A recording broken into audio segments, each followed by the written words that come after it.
Welcome to Bree and Poe's Fear Survival Guide. I have a work trip coming up, and it's always scary to travel alone on longer flights because I don't know if I'm gonna have a flare up or not. And the last time I went, I had a really bad one.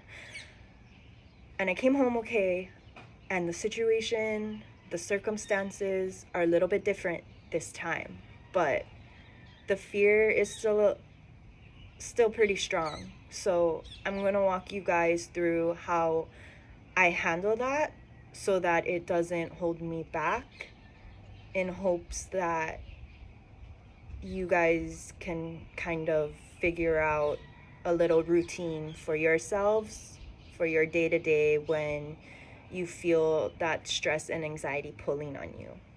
First thing I do is allow a little bit of time for me to really feel the fear and the anxiety and remember what caused me to currently have that fear and anxiety and how deep it goes, so that I know how to show up for myself and I can kind of guide myself throughout the day with a better fear-love compass.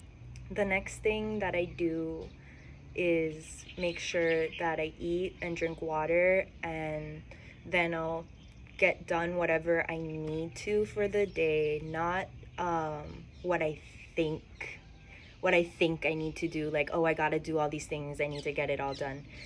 Whatever needs to be done today, now, I'll do that. And then I'll get my emotional support plushie and a physical support drink. And I face my fears.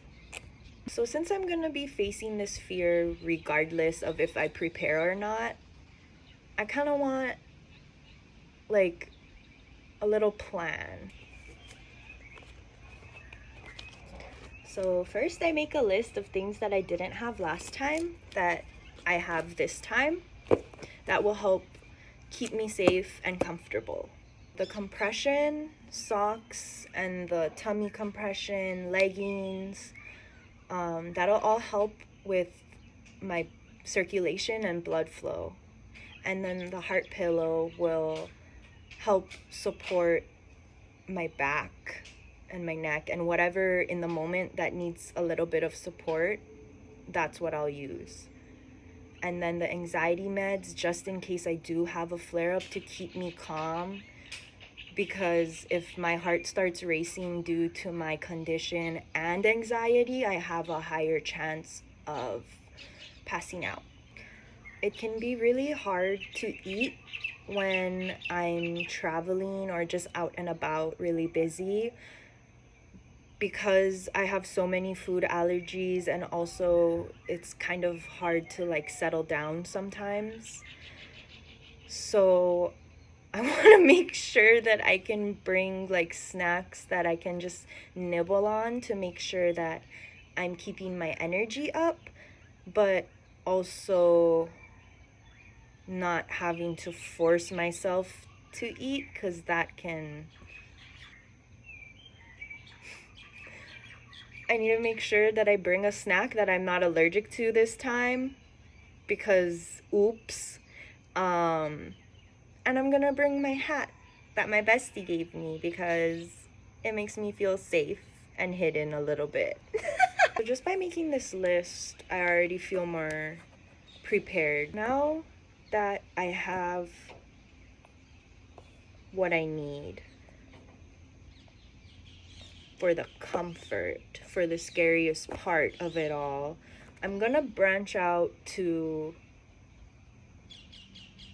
other little things that if I can get them done, it'll be super helpful, but no pressure.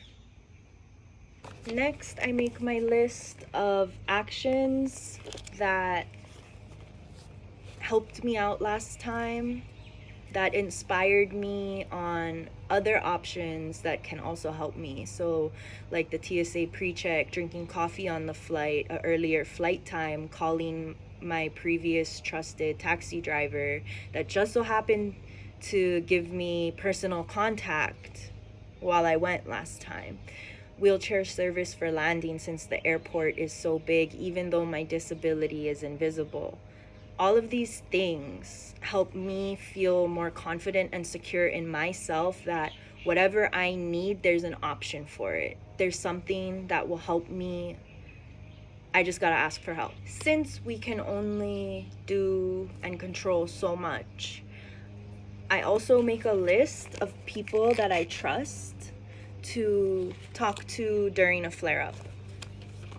So I put 11 people because the time zone differences and work availability, all of that, whoever is meant to be there for me in that moment will be available, and I have more people I can count on this time. So that in itself is like a little security blanket. When I said that there's more people I can count on this time, like, yeah, I did get closer to some people, but also developing that trust with the people who have already been there, being there, all of that. That is my support. It can be really hard and scary to reach out for help when you've done it before and it hasn't gone great. So by writing down the list while I'm more in my higher self, while in the moment, if I look at this, it'll kind of like trigger that memory, like, no, yeah, I'm safe with these people. I've had flare-ups in front of them before, I can call them. Like, it's not going to fix the situation, it's not going to solve it, but if I'm having trouble validating myself and I need some support, these are the people that I can call. I'm not alone. Not all flights have Wi-Fi and stuff. So even energetically, just reaching out to these people or sending love their way, I know they will send love back.